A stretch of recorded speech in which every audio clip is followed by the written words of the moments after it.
자, 카카오페이 살펴보도록 하겠습니다. 카카오 그룹주들이 최근에 조금 좋지 않죠. 잘 아시다시피 다시 또 김범수 의장이 중형을 구형을 받아서 굉장히 세게 두들겨 맞았죠. 15년형. 이걸 가지고 15년 지금 법정 최고형 때려버린 셈인데 구형 자체가 이렇게 나온 적이 없죠. 그러니까 예전에도 이거 한번 우리 개인 투자들의 이상한 해석 능력에 대해서 의구심을 표한 적이 있는데, 카카오가 예전에 이제 작년 말에 올라 들어올 때 이슈에 잡았던 이슈 중 하나에 윤석열 피해주라는 게 있었죠. 윤석열 정권에서 김범수 의장이 구속된 바가 있기 때문에 윤석열 피해주다. 그래서 윤석열이 날아가면서 이제 모가지가 날아가 버렸으니까 카카오 올라가는 거 아니냐. 참 상상력 대단합니다. 자, 이런 식으로 친다 그러면, 자, 이제 이재명 정권에서 다시 15년을 두들겨 맞았으니까 이제 카카오는 이재명 피해주가 되는 건가요? 앞서 윤석열 피해주라고 논점을 펼친 관점에 의한다라고 하면은 이제 이재명 피해주가 되어야 되는 거 아닙니까? 이재명 정부에서 두들겨 맞았는데, 그러니까 정확하게는 윤석열 피해주도 아니고 이재명 피해주도 아니고 검찰 피해주에 가깝던 셈이 되는 거죠. 자, 지금 오늘 그림 같은 경우에는요, 일단 이슈 나와 있는 것부터 간단하게 설명드리고 결론을 내드리도록 하겠습니다. 자, 오늘 왜 떨어졌냐, 왜 떨어졌니? 라고 하면, 자, 이 카카오의 2대 주주인 중국의 핀테크 알리페이가 보유 중인 카카오 지분을 대상으로 교환사채를 발행을 한다라고 하는 얘기입니다. 교환사채.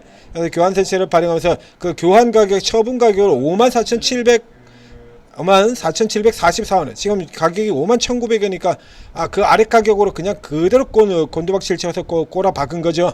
자, 요거 이런 상태도 있고요. 앞서서 지금 이전에 이제 먼저 설명 나갔던 종목인 SK 오션 플랜트 같은 종목의 분석에서 자, 이게 블럭딜이라고 하는 요소에 대해서 살펴드린 바가 있습니다. 이거 다시 정리를 해보게 되면, 이 블럭딜을 가지고, 블럭딜은 원래 주가에 영향을 미치는 요인이 될 수가 없습니다. 그러니까 블럭딜은 뭐냐라고 하면 대량 매매. 우리도 매일 나오는데요, 시간의 대량 매매야. 시간의 대량 매매. 그러니까 이렇게 지분이 이렇게 굉장히 많은 금액들 같은 경우는 이렇게 대량 매매를 장내 시간에 한다라고 하면, 이게 주가에 회사의 펀더멘털이라는 거 어떤 요인도 없이 단지 수급만으로, 사실 현대도로 가보면 단지 수급만으로 깽판되는 장세인데, 어쨌든 간에 예전에는 그래서 정석적으로 이제 지분을 요건 넘겨 파는 이거 가지고 장내에 팔아버리게 된다 그러면, 그 장내에 파는 순간에 주가 빡 떨어졌다가 또 그러면 당연히 또 바로 곧바로 돌아 들어와야 맞는 거죠. 이렇게 변동을 쓸데없는 변동을 줄 수가 있기 때문에, 그래서 블럭딜 같은 경우는 사전에 주고받는 사람이 당근 거래하는 것처럼요, 주고받을 사람이 딱 파트너가 정해져 있는 거예요. 그래서 정해진 상대방을 대상으로 장내가 아니라 거의 모든 블랙딜은 시간 외의 가격에서, 그러니까 이제 주로 요즘에는 개장 전에 또 많이 하죠. 자, 개장 전 가격, 전일 종가 기준으로, 그리고 이제 장 마감 이후에, 이제 최근에는 거의 다 개장 전에 이제 상당히, 예전엔 마감 이후에만 했는데 지금 개장 전 가격으로 이루어지는 경우들이 많죠. 이렇게 서로 약속된 가격에 그냥 물량 주고받고 끝나는 거예요. 그래서 블럭딜은 장내, 장중에 진행되고 있는 이때 물량이 나오는 게 아니야. 그럼 당연히 블럭딜이 주가를 영향을 미쳐서는 안 되죠. 애초에 블럭딜은 주가에 영향을 미치지 않으려고 하는 건데, 정작 블럭딜 얘기만 나왔다면 주가가 이꼬라지가 된다 이겁니다. 이꼬라지가 된다. 이거 왜 이런 쪽으로 이슈가 계속 진행이 되냐라고 하면, 과거에는 블럭딜 나온다 그래서 주가가 그렇게 크게 움직여 들어가고 이런 게 없었어요. 왜냐하면 블럭딜은 요인이 아니니까, 주가를 움직일 요인이 아니니까. 그런데 이게 블록딜만 나오면 주가가 개박살나기 시작한 게, 그것도 언제부터냐면 2010년도 이 사모펀드들, 헤지펀드들 등장하고 난 그 다음서부터입니다. 이 건수 가지고, 자, 이게 앞에도 계속 설명드렸습니다만, 이 얘도 같은 경우는 지금 적용되는 게 6천억입니다. 6천억. 자, 이제 6천억인데, 자, 6천억어치를 내가 지분을 팔 건데, 자, 당근에다 올려가지고, 자, 제가 여러분 카카오 지분을 6천억치를 가지고 있었는데 이거 사실 뿐 하고 당근에 올려요? 안 되죠, 그런 거. 그렇기 때문에 이런 블럭딜 같은 경우는 대부분 다, 거의 대부분의 블럭딜은 이제 그 전에 회사가 애초에 특정 타켓을 정해두고 블럭딜을 사전에 협의를 다 끝내는 경우도 있습니다만, 거의 대부분의 블럭딜의 경우에는 증권사에 주선 의뢰를 합니다. 자, 우리가 이만큼을 팔고 싶은데 블럭딜로 지분을 뭐 한 500억어치 700억치 정도 팔 건데 팔려고 하는데 이거 살 사람 있으면 좀 알아봐 달라. 그렇죠? 이제 둘은 이제 사는 것도 둘은 누가 사냐라고 하면 벤처 캐피탈이라든가 사모펀드라든가 이런 쪽에서 주로 사 들어가거든요. 그런 쪽에서 이제 사 들어갑니다. 그럼 이제 살 사람 있으면 증권사나 예전에는 증권사에서 많이 샀습니다만 최근에는 이제 사모펀드라든가 이쪽에서 가장 많이 사가죠. 그러면 알아봐 달라고 얘기를 하는 순간에 이 정보가 돌아버리는 거예요. 돌아 나가버리는 거야. 그러면 허구한 날 공매도질 하는 얘들 같은 경우에 그 이슈 잡아가지고 이제 사 들어가는 놈이 사모펀드라고 얘기 드렸죠. 그러면 블록딜 가격은 시가에서 할인되는 형태로 가격이 형성이 되는 거예요. 시가에서. 그래서 현재 만약에 이 가격에서 이제 진행된다 그러면 5만 원이었는데 블록딜이 이 가격을 될 리가 없죠. 이 가격 내려가야죠. 당연히. 지금 현재 시장 내에서 가격이 52,000원에 나오고 있는데 이 블록딜로 대량으로 팔면서 54,700원에 팔 수가 없잖아요. 그러면 당연히 주가가 내려가면 블록딜이 가격도 매각 가격도 내려갑니다. 이게 내려가요. 그래서 이제 여러분들이 종목에서 굉장히 많이 볼 텐데 이 지분 매각이라고 하는 이슈가 굉장히 많이 나옵니다. 뉴스가 실제로. 근데 어떤 놈은 내려가고 어떤 놈은 올라가고 제 마음대로죠. 그러니까 앞에서 얘기 드렸던 것 같은 경우도 클래시스나 HPSP 같은 경우는 저 대규모 지분 매각을 해서 깨트려버린 종목이고요. SK 오션플랜트 같은 경우에는 지분 매각을 이슈해서 주가를 당겨 올린 종목이고 어떤 건 올리고 어떤 건 내리고 이 지분 매각 뉴스 경우에도 우리 기관지들 입맛대로 해석하는 가장 대표적인 재료 중에 하나입니다. 지분 매각. 그래서 경우에 따라서는 지분 매각 이슈로 가지고 경영권 다툼, 경영권 분쟁 이런 거를 가지고 주가를 끌어올려 버리기도 하고요. 쟤는 마음대로 해석하는 거야. 지들 유리한 쪽으로. 대표적인 내로남불 재료다라는 얘기입니다. 그래서 이런 식으로 가지고 까내려가면요. 그건 누구 좋은 일 되죠? 그래가지고 이제 우려하고 주가 깨트려 들어가면 우선 다른 사모펀드들의 경우는 공매도 때려가지고 이익을 먹고요. 그 다음에 그 지분을 사들여갈 사모펀드 같은 경우는 싼 가격에 살 수가 있고 그래서 이런 거 같은 경우 계속 내리죠. 클래시스 다른 의료기들 다 올라가는데 의료기 부분에 대장이었던 이 클래시스 같은 경우는 계속 이러고 흔들리고 있지 않습니까? 그러니까 지분 매각 이슈 가지고는 계속 깔아버리는 거거든요. 이렇게 해서 깔아버리면 지금 다른 의료기들 같은 경우 다 올라 들어가잖아요. 클래시스하고 파마리서치 이 두 종목이 피부 무용 의료기의 대표 종목 아닙니까?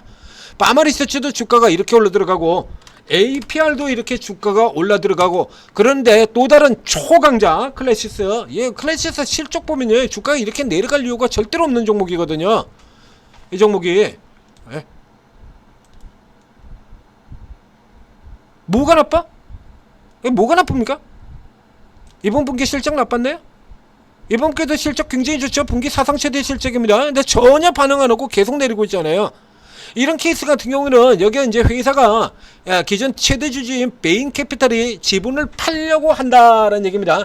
그러면 이 주가를 까서 내려가 버리면 지분 인수 가격 자체가 알아서 3조 이상에다 팔겠다라고 했는데 주가 이렇게 까져서 이렇게 내서 5만까지 내려 이제 3조 가격 어린 반프로 접죠. 이제 팔려 그러면 더 내려가지고 2조 2천억, 2조 3천억 조금 더 까 내려가면 이제 2조에 팔아야 되는 거예요. 그럼 사는 쪽 같은 경우는 1조를 그냥 버는 겁니다. 이래서 블록들 얘기만 나오면 까지는 거예요. 자, 이 카카오페이 같은 경우는 그러나 이 구조는 아니에요.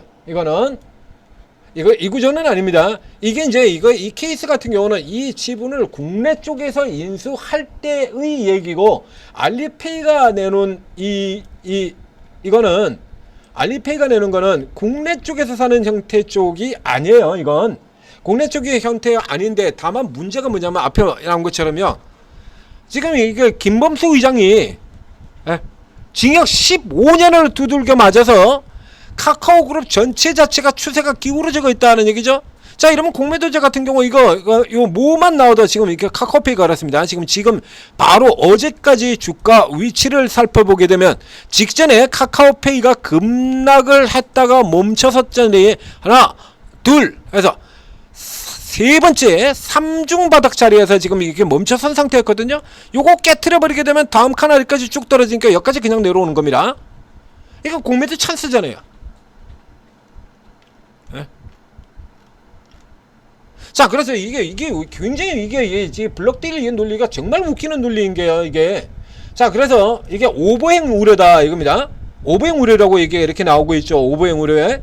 그러면 요거 이게 무슨 얘기, 이 얘기는 무슨 얘기가 되냐라고 하면 이제 교환사채를 발행을 하면 교환사채는 주식으로 교환이 되는 겁니다. 전환사채하고 교환사채가 차이가 있는데, 전환사채 같은 경우는 전환사채를 전환 청구를 하면 새로운 주식이 발행이 되는 거고요. 교환사채는 교환사채 애초에 발행 당사자가 자기가 가지고 있던 주식을 줘버리는 거예요. 어쨌든 이제 주식이 나온다라는 얘기인데, 그러면 이 교환사채 우려 같은 경우는 그럼 이 교환사채를 인수한 애가 이거를 교환 청구를 해가지고 그걸 가지고 때려 판다는 얘기거든요. 주식을 팔려고 사? 이게 뭔 개소리입니까 이게? 에? 이게 그거잖아요. 그 교환사채 오버행 우려라는 얘기는 이 교환사채가 주식으로 바뀌어서 이게 물량이 나온다라는 이 우려를 얘기를 하는 건데, 그러면 이 교환사채 이거 사는 놈은 뭐 하는 새끼냐고. 얘는요, 그러니까 주식을 때려 팔기 위해서 사는 겁니까? 아니, 이게 뭔 회귀한 논리죠? 그래서 알리페이는 그래서 이런저런 이슈 때문에 그래가지고 이제 이거 팔아치우겠다라고 하고, 뭐 어차피 저 앞에 들어가서 좀 많이 남았을 테니까요, 그냥 판다라고 치죠. 아니 뭐 정책적으로 팔 수도 있고 어떤 이유든 파는 건 그렇다라고 치고, 그럼 이거 사들어오는 인물들이 있잖아요. 항상 사들어오는 인물. 자, 최근 들어가서 EB가 가장 유명한 이슈가 됐던 종목이 또 하나가 있죠. 태광산업. 이렇게 자기들 마음대로 해석한다니까요. 태광산업 같은 경우는 EB가 발용이 되는데, 이 EB 발행 이슈를 가지고 주가가 올라갔죠. 성장 모멘텀 강화라고. 그래서 EB 이게 나가리 되면서 주가 내려가 버리고 EB 발행한다고 올라 들어갑니다. 지들 마음대로 해석하는 거죠, 그죠? 포인트에 따라서. 그래서 자기들이 사는 쪽으로 당긴다라고 하면 성장성 강화 이렇게 얘기를 해버리고, 이 케이스 같은 경우는 이제 우려 이렇게 되는데, 이 우려 자체가 지금 웃기는 소리 아닙니까? 그럼 여기 이거 사들어오는 애는 뭐야? 그럼 사들어오는 애가 아무도 없다라고 하면 EB를 이렇게 가서 EB를 발행한다라고 해도 인수자 못 찾으면 이게 나가리 돼버리는 거죠. 주가 이렇게 뚝 떨어지고요. 그래서 이제 쭉 떨어지고 5만원 아래까지 이렇게 쭉 밀려 내려간 다음에 이 가격 자체도 왕창 내려야 되거든요. 그러면 이게 6천억으로 팔리는 게 아니라 이게 뚝뚝뚝뚝 들어서 아까 보셨던 클래시스 같은 종목처럼 이제 5천억에 팔아야 돼. 물론 알리 같은 경우는 뭐 돈이 많으니까 뭐 6천억에 팔거나 5천억에 팔건 1천억 정도야 뭐 문제도 안 되는 기업이 할 것 같은데, 그러면 안 팔 수도 있죠. 안 할 수도 있는 거죠. 그럼 이거 사들어오는 애는 뭐냐 이거야. 사들어오는 애는 이게 팔기 위해서 사, 이거를 교환사채를 주식을 팔기 위해서. 뭔 이런 해견손이라는 겁니까? 이게 다 이슈되고요. 지금 현재 카카오의 분위기가 빼레레하고 메롱메롱 되니까, 요 틈에 이거 때리면 요거 뭐야, 삼중바닥에서 저점 때리게 되면 그 다음에 기술적으로 자동으로 매도가 터지게 돼 있거든요. 그래서 이거 놓으면 요까지는 일단 그냥 빠지는 겁니다. 121선까지. 이게 해쳐맞겠다는 전형적인 공매도 성향인 거죠, 이거. 전형적인 공매도죠, 이거. 기존에 매도 때리고 있었고, 이건 전형적인 공매도 성격이에요, 이거. 그래서 앞에서도 때렸다가 최근 저점 같은 데서 그래서 저점에서 이렇게 차익 실현했었는데, 여기서 다시 때리면 한 칸 더 밑으로 뺏어먹게 생겼거든. 이렇게 돌아 들어가는 거예요. 블럭딜이라고 하는 게, 블럭딜 쪽에 돌아 들어가는 구조가 이런 형태로 돌아 들어가는 거다라는 얘기입니다.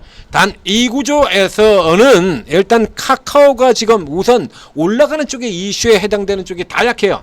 자, AI 쪽이라든가 코인이라든가 이런 쪽의 이슈 자체도 지금 흐름 지나고 오는 다음에 약세인데다가 다시 사법 리스크, CEO의 사법 리스크 노출. 그러니까 지금 같은 경우는 공매제자들만 신나는 시기가 되는 거고, 매수자들 같은 경우는 조금 어려운 시기가 되는 겁니다. 그러니까 이 현재 흐름대로면 이걸 가지고 팬다라는 얘기 자체가 애초에 말이 안 되는 얘기긴 하지만, 그만큼 카카오페이를 두들겨 패기에 좋은 시기다라는 얘기예요. 그러니까 현재 보유하고 계신 분들이 그러면 일단 요거는 추가적으로 요 정도 10%에서 그칠 것 같지는 않아요. 아주 작정하고 패는 형태거든요, 지금 이 구조 자체는. 그래서 작정하고 있는, 패고 있는 형태이기 때문에 일단은 일부 정도 요거 바로 받지는 마시고요. 바로 받으시면 안 되고요. 예, 다음 타켓 같은 경우에 원래 제가 요 정도 위치를 딱 정해 드렸었죠. 여기 요 갭 구간의 상단입니다. 지금 이 자리 말고 이제 그 다음에 이제 언더로 들어오는 위치 같은 경우로 요 지역을 지금 선택을 해드렸지 않습니까? 이 선이거나 요 선인데, 지금 같은 경우는 한 칸 더 아래로 내리셔야 될 것 같아요. 121선 살짝 아래 들어오는 요 정도에 들어오게 된다라고 하면 다시 숏 커버 진행이 되고 여기 살짝 들여 올려지는 요런 흐름이 나오게 되는데, 지금 조금 늦었다라고 생각하시는 분들 같은 경우라 그러면 일단은 다시 내렸다 이렇게 리바운드 될 수 있으니까요. 이게 말도 안 되는 이슈를 가지고 두들겨 팬 거고요. 지금의 이슈의 진짜 핵심 같은 경우는 사법 리스크가 문제가 되는 거죠. 근데 저게 이제 금방 저것도 사법 리스크 같은 경우도 금방 끝나는 거 아니지 않습니까? 이제 구형이니까요. 네, 구형이고요. 이제 판결 나오고 이제 판결이 그렇게까지는 나올 거는 아니겠습니다만 이게 판결이 무죄로 풀려나는 게 아니면 이게 사법 리스크 같은 경우는 계속 지속되는 형태가 돼버리거든요. 여러분들이 잘 아시다시피 현재 대통령이 이재명 대통령의 사법 리스크 이제 막 계속 마냥 끌고 들어가지 않습니까? 그래서 이게 시간이 생각보다 조금 더 걸릴 수도 있는 부분이 들기 때문에 현재 카카오나 카카오페이 쪽이라 그러면 이건 대놓고 이렇게 두들겨면 이게 카카오페이가 또 급락하면 또 당연히 카카오하고 카카오뱅크 같은 경우도 또 같이 빠지게 되겠죠. 그래도 큰 폭은 아닙니다. 오늘도 또 추가 하락을 하고 있고요. 이것은 일단 일부 이거 물량 가지고 계신 거 눈물을 먹고 저 위에 사셨던 분이더라도 일단은 어느 정도 빼고요. 최근 저점 차트 같은 아직 손실이 그렇게 크지는 않을 겁니다. 이런 자리에서 일단 조정을 조금 하시고 그다음에 사시는 분들 같은 경우에는 이 리스크가 조금 해소가 되는 흐름들을 보고 난 다음에 바닥 다지는 걸 보고 그리고 매수를 하시고 그러니까 이제 모멘텀이 나온다 그러면 이쪽에 AI라든가 뭐 혹은 스테이블 코인이라든가 이쪽에 면하면 기존에 아직까지 살아있는 종목들이 있지 않습니까? 저 다나리라든가 미투원이라든가 이쪽 종목들 쪽으로 공략해 가시기를 오늘 헥터파이낸셜 같은 종목들도 5% 반등 나오고 있고요. 이런 종목 쪽으로 방향을 돌려서 공략해 가시기를 권해드리도록 하겠습니다. 자, 카카오페이였습니다. 자, 이제 들어오시면 이거 오르고 앱을 다운로드 받고 설치한 다음에 오르고에 들어오시게 되면 최고의 실전 투자 전문가 24분의 전문가들이 자 요런 내용들 다 잡아서 현대 조금이라도 더 나은 종목 그래가지고 요 틈새를 노리고 들어가서 다나라고 미투원 같은 경우 이쪽 코인들 같은 경우도 이렇게 압축을 시켜드렸었죠. 지금 다른 거 볼 필요 없고 다나라고 미투원 딱 두 개만 보면 됩니다. 그 두 개 실제적으로 그래서 반등도 나왔었고요. 그래서 이렇게 이 중에서도 언제나 핵심이 될 만한 종목들을 다 골라서 뽑아드린다는 얘기예요. 그러니까 여러분 성향과 전문가 성향 간에 어느 정도 맞아야 되는 부분들이 있으니까 모르지 않습니까, 여러분들이? 자, 제가 여러분 성향 다 모르고요. 여러분들도 전문가 성향 모르죠. 그러니까 일단 다 들어가신 다음에 이분이 어떤 특기 분야를 가지고 있는지 어떤 형태로 매매를 하는지를 이렇게 살펴보세요. 그러니까 살펴보는 와중에 추천주 나오면 그거 받아가지고 요거 괜찮겠는데? 라고 생각을 하면 이제 매매도 따라 해보시고 그러다 보면 이제 뭐 연달아서 수익을 계속 주는 전문가가 있겠죠. 현재 퍼포먼스가 굉장히 좋아서 그럴 수도 있고 여러분들하고 스타일이 딱 맞아서 그럴 수도 있고 그러면 이제 그런 분들 같은 경우는 이렇게 쫙 뽑아가지고 이제 맨 위쪽으로 배치를 하고 이거 이제 스타일 약간 다른 쪽으로 해서 추가서 보완으로 갖다 집어넣게 되면 장세가 어떤 형태가 나건 여러분들이 계속해서 수익을 낼 수 있다는 얘기입니다. 지난 4월달 같은 경우 우리 깨졌습니까? 지수 깨질 때 안 깨졌죠. 오히려 올라 들어갔죠. 우량주 같은 경우 손 안 대고 대신에 저쪽으로 그냥 뭐 개인 개별 타마 돌아가는 쪽에다가 대선 정책 쪽에다가 집중시켰었잖아요. 그리고 난 다음에 이제 그 판때기 지나고 돌아 나올 때 다시 우량주로 되들어가서 두산 에너빌, APR 이런 종목 집중시켜가지고 200%두 종목 다 200% 넘는 수익률이죠. 이렇게 만들어 드리는데 반토막 난 계좌들이 플러스 안 나오겠냐고.